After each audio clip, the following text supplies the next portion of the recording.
Welcome to our back to school series. If you have kids, they're getting ready to go back to school. Or if you're like mine, he's been in school all summer still learning. But we as entrepreneurs, people who want to make an impact, have a big mission and a vision and want to scale their companies are going back to the foundational lessons that built everything that we do. And sometimes the absolute best way to move forward is to go back to the principles, back to the patterns, and back to the proven frameworks and models that never stop working. And so this summer, we are revisiting 4 of our most listened to, most referenced, most downloaded, and most told to me about episodes that are the most impactful for everyone. The ones that anchor every strategy and conversation that we have. And so if you're new here and you haven't listened to these before, they are a must listen. And if you've been around for a while or you're a client of mine or a previous client of mine, you'll hear them with fresh ears and a new perspective. But these aren't fluff. These are frameworks. So take notes, bookmark them. Share them with someone who needs to hear the truth and not just the tactics, because these are the things that we come back to that we use at every level of every business, to the first 10K a month, then the 50K a month, 100K a month, 500K a month and beyond, because they are principles and frameworks that apply to any business, service-based, product-based, looking to scale their business through customer journey, through their mindset. And so you're going to hear this same intro for every single one of them, but I want you to listen to it again and remember the importance of them, because in episode 1, we're going to be covering the 3 biggest mistakes that people make with customer journey.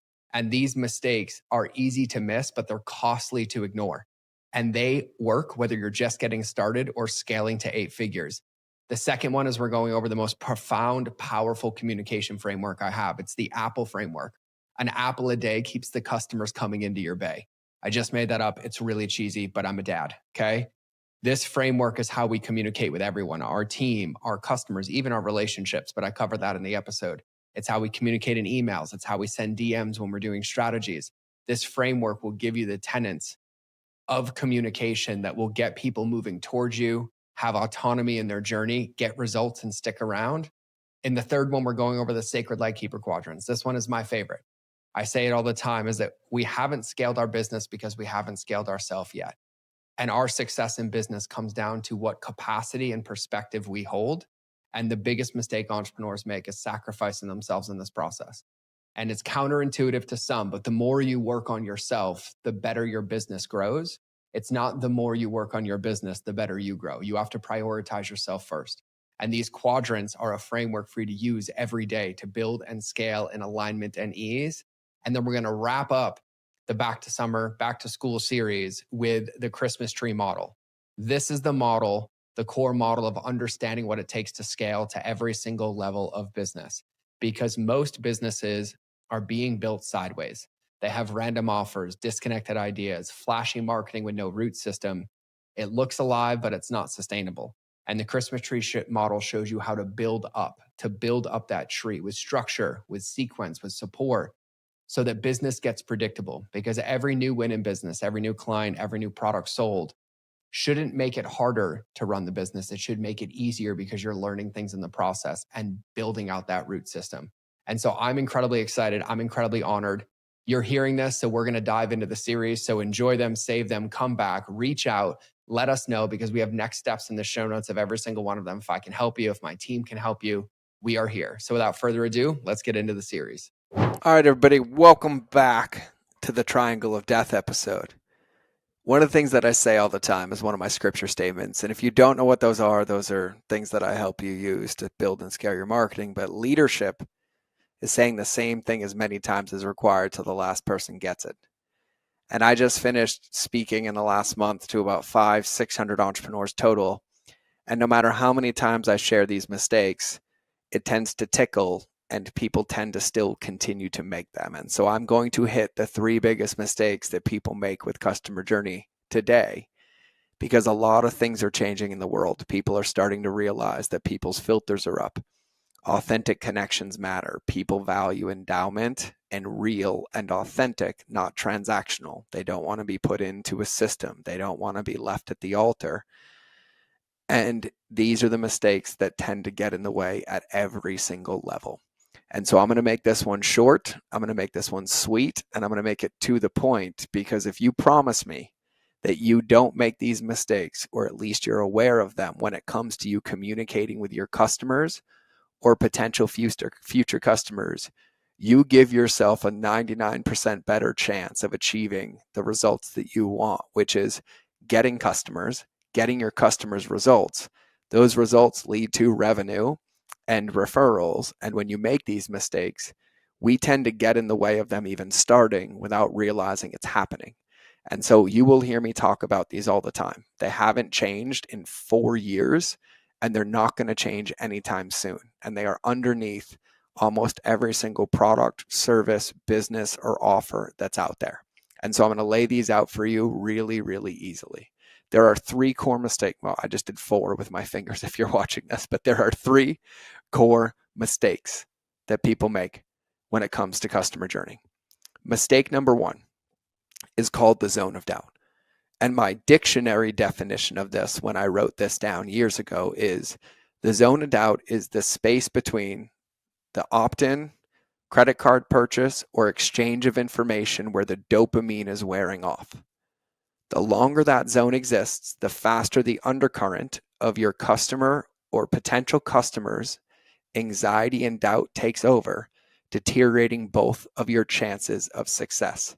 And so I've shortened it, and it's really the commitment remorse zone.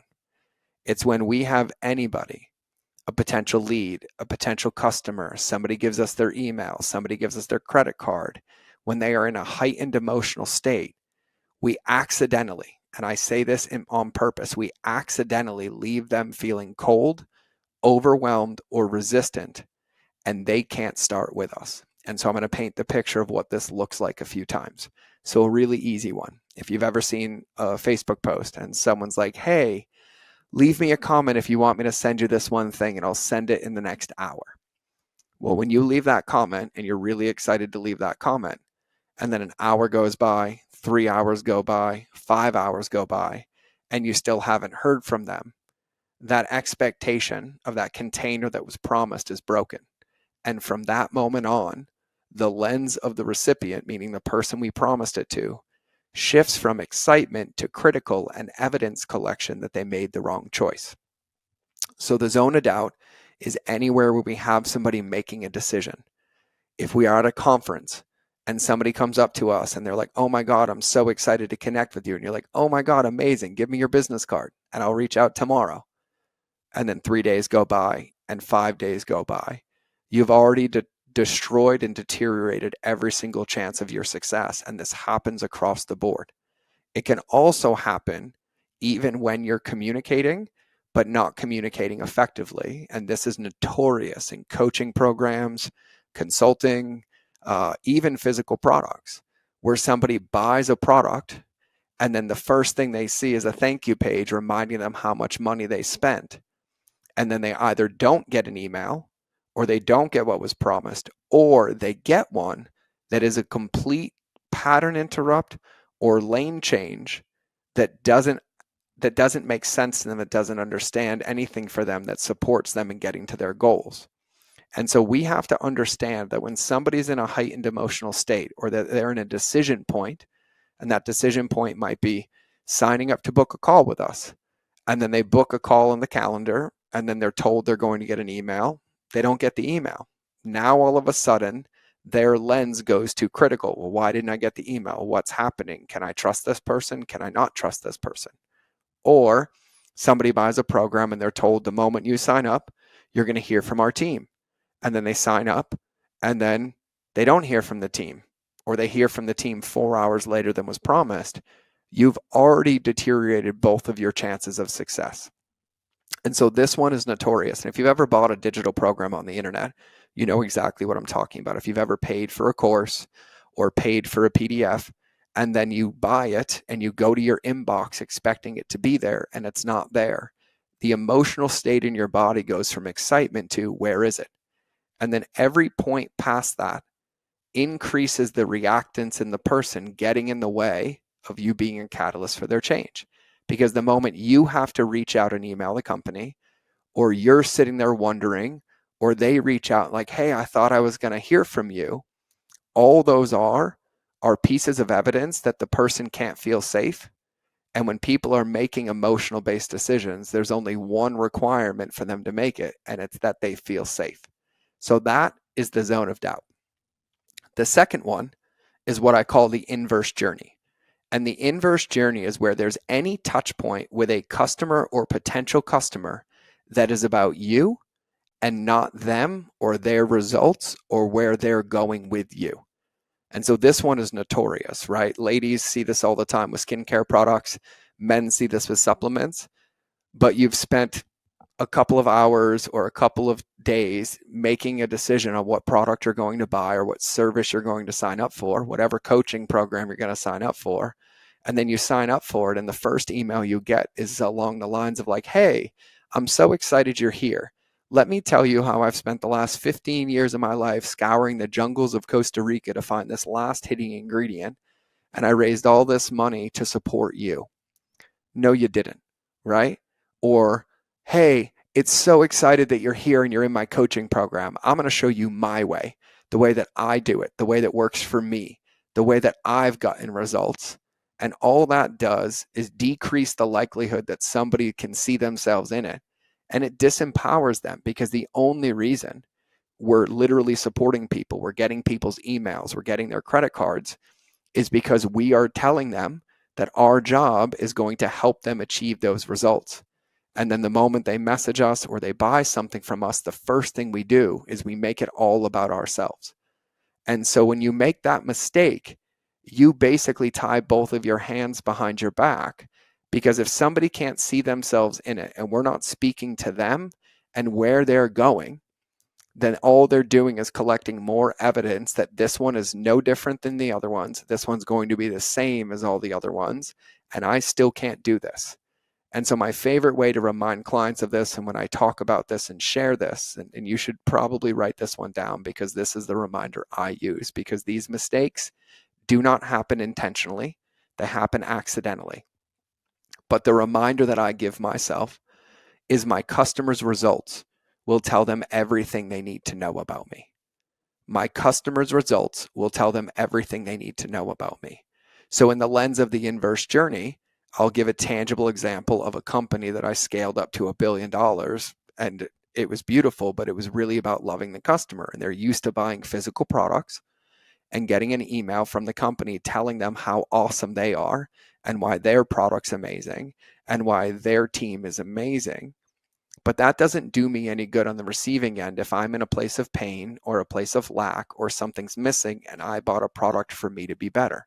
And so in that company, the email was literally like, hey, so amazing to have you. We have the best quality product here and our team is dedicated to helping you do this. And we're here to help you do this, this, this, this, and this. But it was all about us. And the way that I reframed it and supported it in the way it should be in the first place, as I said, hey, how does it feel to already have healthier hair, skin, and nails, and we haven't even shipped your product yet? The truth is our product isn't the one-size-fits-all solution. It's a part of one thing that you can focus on with all these other things. But the most important thing you can do today is celebrate yourself. Because by just simply buying this product, you're already ahead of the game. And the moment it arrives, you are one step closer to having that healthier hair, skin, and nails. And when we make it about the person, when we make it about their results and where they're going, we accomplish both in the same lens. And we know, we've heard this before, if you're the one talking in the room, then you're not the one. It's the one that's listening that's the smartest one. And we know when engaging in conversations, when we ask questions and we make it about the other person, it makes it about us. And if you want to see this in its entirety, I would highly recommend, and I only know this because I watched it on a Delta flight, but I love Chris Voss and his book, Never Split the Difference. But on a Delta flight, I was delayed on a flight and I watched his entire masterclass. And he does this incredible video on mirroring and labeling. And this is this concept broken down 100% for people to understand. And so our job, whether we're selling, whether we're serving, is to always make it about the person we're helping and where they're going, because we're the ones that are guiding them there. And if we do it any other way, it conditions codependency. And this is the one reason that most people with coaching programs or with physical products end up having to hire so many customer service reps, or their bottom line creeps up to their top line, because from the moment somebody joined, They were already conditioned that they couldn't do it without us or that we were the answer. And so that is the inverse journey. And then my third one, which is the favorite, and I call this the old George special because I'm notorious for doing this, and I used to do this all the time, is called the drown the journey. And this is where we overwhelm people the moment they commit or sign up, opt in, or buy something by giving them way too many things to do at once, instead of understanding that they're at the starting point of their journey and we're looking at them from the finish line, but they don't think like we think, they don't feel like we think. And the reason they're in our world is to help them get to that goal. And so I know if you've ever bought a digital course or program, you've seen this one. And it goes along the lines of something like, we've spent 30 to 90 days courting people, telling them how much we're going to help them, how excited we are, and then they come by a course or a program and they get an email that says something like, hey, I'm so excited to have you in the family. First thing I need you to do is whitelist my email, send me your mother's maiden name, log in and watch these 17 videos, and fill this form out by next Tuesday when your first call is. Knowing well that the person who bought was probably in the carpool line at 3 p.m., they open that email, they see how much it is in there and they can't do it. So they go on to the next one because they forget about doing it. And then they get another email, which makes them feel more behind. And then they show up to the call and they get gaslit saying, well, why didn't you do it? We gave you everything. Your message is only as effective as the recipient's ability to hear it, understand it, and implement it without you being there. And this is the one that notoriously gets in the way of everybody because it actually increases reactance. Because when we understand that every decision somebody is making is an emotional-based decision, they have an open loop. It's called the Zeigarnik effect. Something isn't working or they want something different, so they go commit to something. And when they commit to it, instead of being like, hey, I'm so excited that you signed up to run a marathon, we're going to take the next couple of days walking you through the prep and making this easy for you. Instead, they're like, hey, I signed up to run a marathon. You're like, great, put your running shoes on and go run 26.2 miles. And that's what ends up happening. And the way that I used to teach this was I was like, imagine we have two clients and they both walk into our door and they're both interested in losing 100 pounds in the next 12 months. Client A walks in the door and says, hey, I want to lose 100 pounds. I'm like, oh my God, amazing. Here's your workouts, your supplements, your meal plans, your gym membership, a camera to document your progress. Follow this and I'll see you in 12 months. And then client B walks in and he's like, hey, I want to lose 100 pounds. I'm like, oh my God, you should totally celebrate. All I want you to do today is to go for a 10-minute walk, drink 16 ounces of water, and tomorrow morning I'll meet you at 7 a.m. and we're going to start talking about our first meal and making a plan to support you. And we do that every day for a couple of days before they start. And when I poll an audience and I say which one gets the results, and nobody puts their hands up for client A and everybody puts their hands up for client B. But yet when it comes to customer journeys, when it comes to our businesses, we spend so much time courting people, and then the moment they commit, we literally get married at the altar and then we leave and wonder why the relationship doesn't work.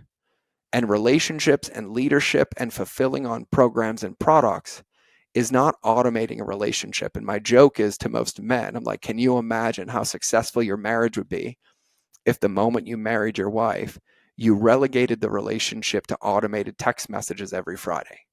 That's not how the game works.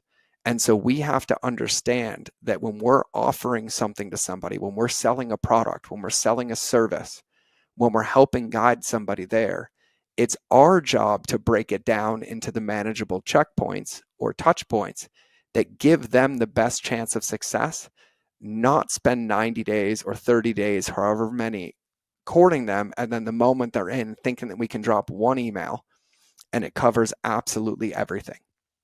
And so these are the three biggest mistakes that people make when it comes to customer journey. And they happen in every industry, every business, every product, every brand, every service.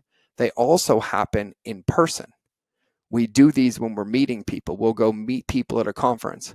We'll literally collect their business cards and then never follow up, and we're in the zone of doubt.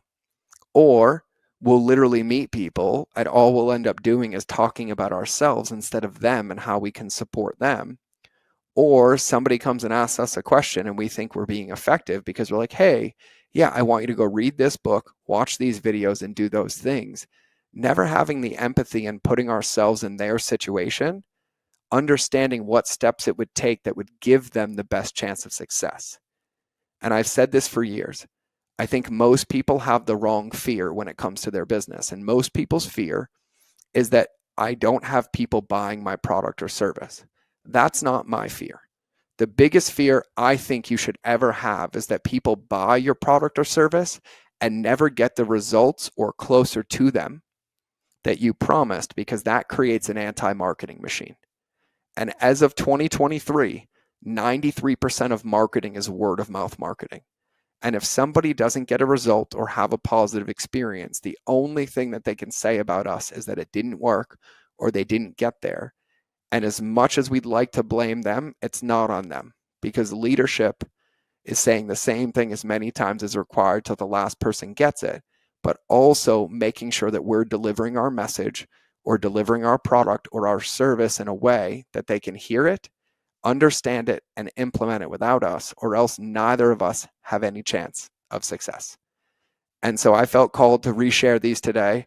I will be sharing them forever. And if we can help you with any of these, please let us know. This is like the core of the work. And this is not just the finish line. This is the foundation that gives you the best chance of success. Because I also watch so many business owners and so many entrepreneurs who are convinced their offer stinks, their program stinks, what's in it stinks. And then because people aren't getting results, they'll rebuild the program. When in actuality, the program or service is probably incredible, but the touch point that started it, or that first interaction, as Maya Angelou says, nobody remembers what you said, they remember how you made them feel, is that when somebody buys or opts in, they end up in one of these mistakes, which is why we call it the triangle of death.